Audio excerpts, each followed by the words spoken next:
Alright guys, today we're going to talk about how to make super quick and easy tabletop ready miniatures in the Grimdark style.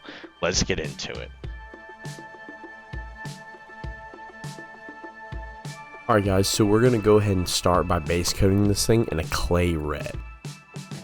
You want to go ahead and mix this yourself. I find that especially for newer painters, mixing your own paint and not just buying a paint that looks exactly like what you want is very beneficial. Gets you understanding how colors work together, and it allows you to really dial in and fine-tune exactly what color gradients you want to hit, especially if you start ending up doing like tournament painting or competition painting.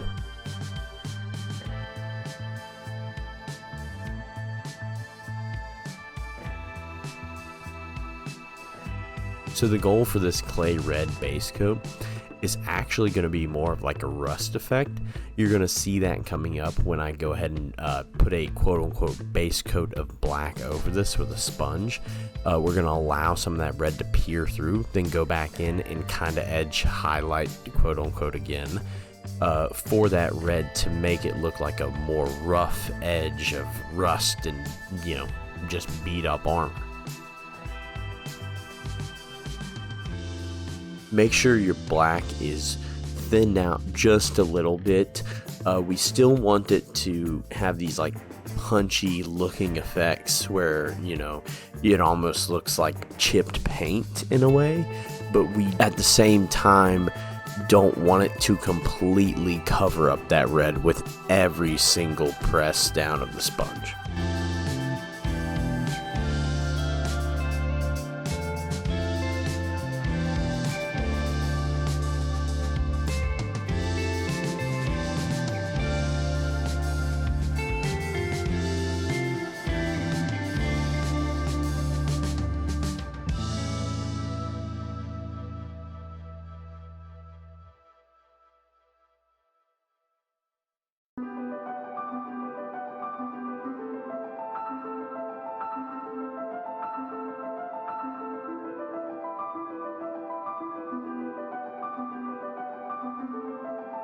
So now we're going to stipple in some volumetric highlights.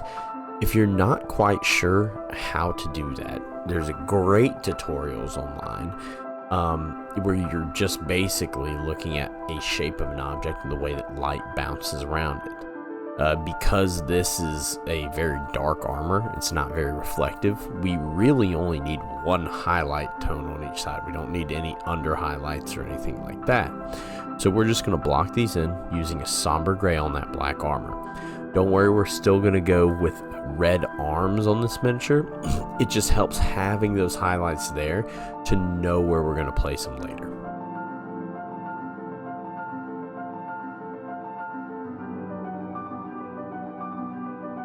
So the reference image for this, I'll be linking in the bio. Thank you so much for the guy on TikTok who reached out. He recently got some Space Marines for Christmas, and he wanted a tutorial on how to get them tabletop ready, quick and easy.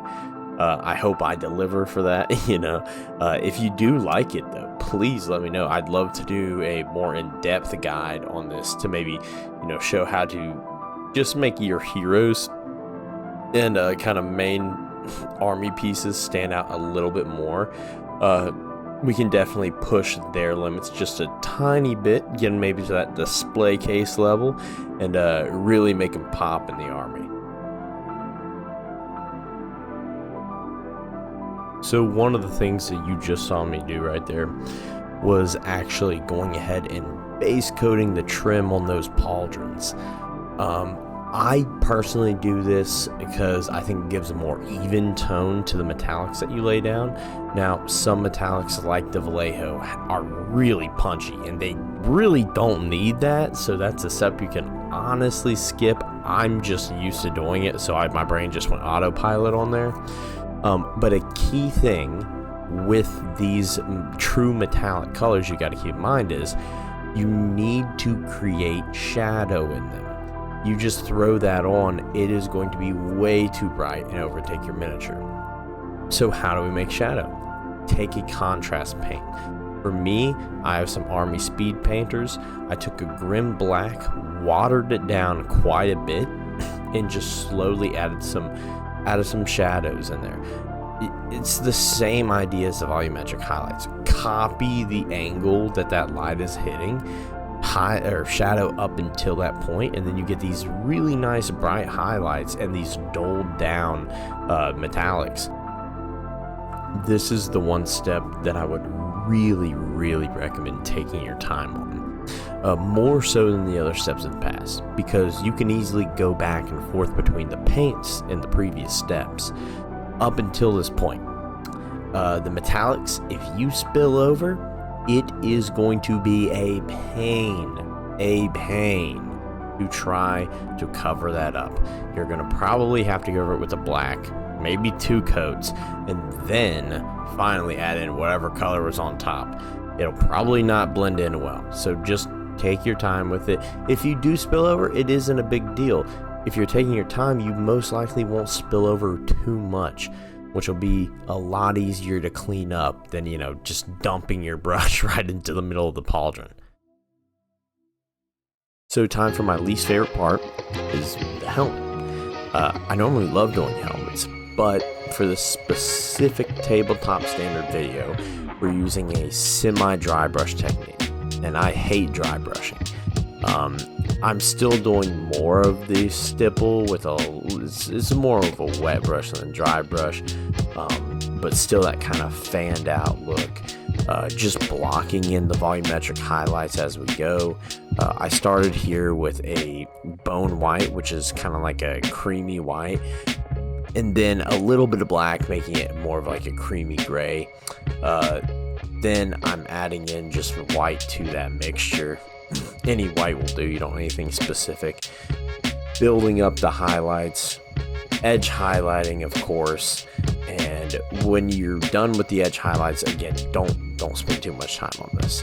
Go back in with that contrast paint mix that we made. Again, thin down, and then you can just add in some extra shadows. Outside of that, the helmet's super easy. We'll go into the fine brush for the eye. I'll take like a forest green to start. I'll take it not too watered down and block in the eye, and then thin that down with some more yellows. Bring up that gradient on the lens, and you get a quick little lens. You don't need this bright white highlight or anything to really sell the glass. Again, it's probably dirty and dusted over anyway, so it won't really matter that much. And last but not least, just go ahead and edge highlight with your somber gray, and then brighten up that red just a little bit into kind of like a pink. Throw in some just extra edge highlights to block out those shapes on the armor, and you're good to go. You don't even really have to do that step if you don't want to. But regardless, thank you guys so much for watching. This is my first video on YouTube, and thank you everybody for all the support on TikTok. We gained over 1,000 followers in the first 2.5 months of being there. I'm super excited for the journey and the future of these channels. I'm planning to do a lot of big things this year, so stay tuned.